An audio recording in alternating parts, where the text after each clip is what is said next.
સાબરકાંઠાના હિંમતનગર મામલતદાર કચેરી સર્કલ ઓફિસમાંથી અધિકારી રૂપિયા 30,000ની લાંચ લેતા રંગે હાથ ઝડપાયા।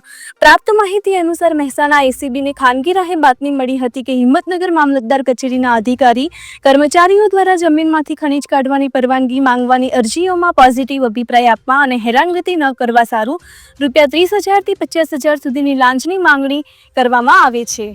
જે હકીકતના આધારે વોચ રાખી ડિકોયરશ્રીનો સહકાર મેળવી લાંચના ડિકોય છટકાનું આયોજન કરવામાં આવેલ।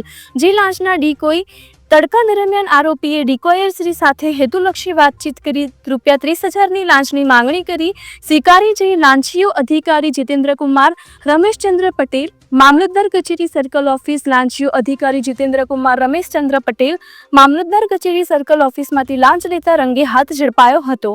કામગીરી Mehsana ACB PI SD Chavda અને સુપરવિઝન અધિકારી AK પરમાર, મદદનીશ નિયામક ગાંધીનગર દ્વારા કરવામાં આવી। Bureau chief MG live news Mehsana Chetan Patel.